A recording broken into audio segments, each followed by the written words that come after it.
Alright, my weed beater died. The pump bulb actually shrunk on the inside here, so when you pump it, it would leak. It wouldn't suck up any fuel. So I went and got a pump bulb, some more fuel line, you know, because the fuel line that goes in the tanks here, it shrinks up and then it leaks all over the place. And this is the return, this is the suction line. See how loose it is?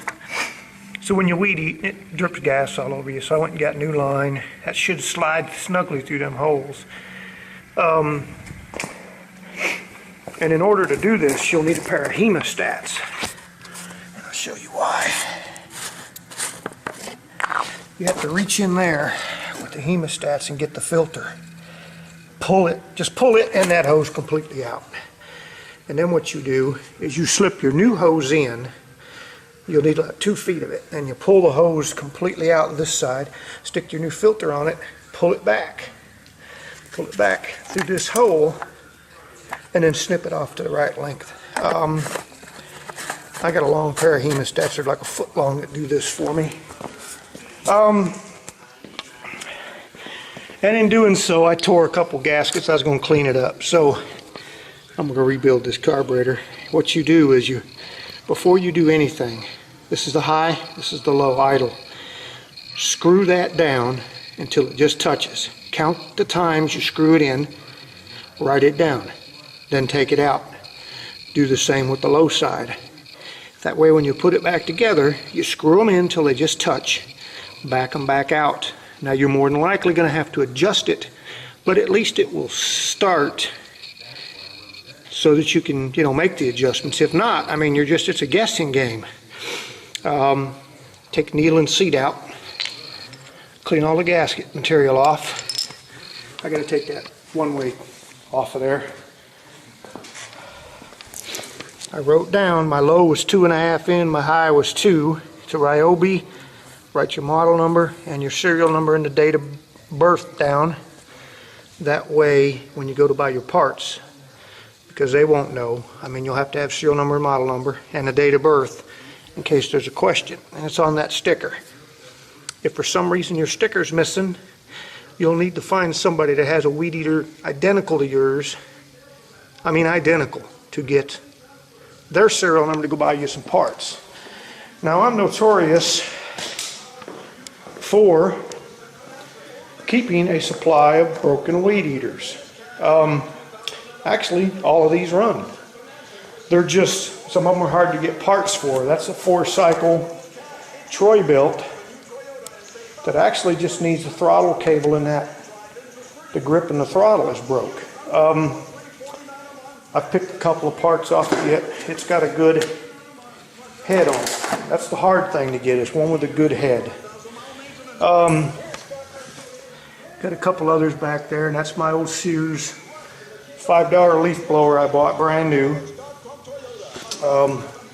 I got an electric one here that works. Got a couple of motors. These are actually good running, complete spare motors that I keep just in case, you know. Never know when you want to build you a freaking model airplane or something. See, on this one here's got a brand new pump bulb. I didn't even need to go buy one, but you know, why tear apart a good one when you can buy a kit? There's another home light one that's in good shape. See, I buy these things at the thrift store. That one was $1.98. Okay, it's got a new pump bulb, and all that's usually wrong with these is the pump bulb goes bad. And I actually stole the fuel tank off of this. The pump bulb goes bad. They won't start. You take them to the Weedeater shop. They want $100 to fix them.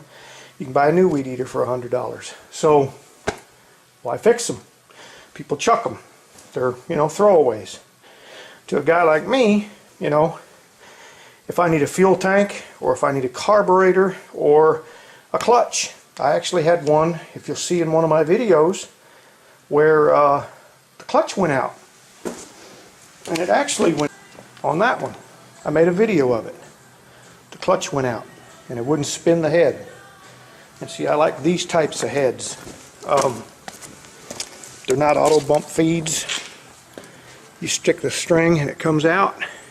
If you buy good quality string by the roll for say 10-12 bucks, the string will outlast, you know, those bump ones that you beat on the ground. I buy the stuff by the roll, and it's that octagon stuff. Freaking indestructible. I mean, you could weed eat your whole yard with the crap before it ever breaks. But anyways, that's the deal. I gotta go get a carburetor kit and I'll get back with you. Alright, I went to the lawnmower shop today to get a gasket kit for this, and gasket kit was $14. That's almost repulsive for 3 gaskets. So I opted for choice number 2, which was a brand new carburetor. Everything, holy crap, the carburetor costs more than the Weedeater. This carburetor cost $16, brand new. The only thing is, it takes a special tool to adjust them. So I have a trick for that. Okay, there's my fix. Just cut a couple slots in them. You got to go through the housing, but that's no big deal because this housing is like a good 1/4 inch deep, probably down to that dot. That's how far those things are sunk down in there. So that way I can use a little pocket screwdriver to adjust them. Alright. Alright. 15 minutes later.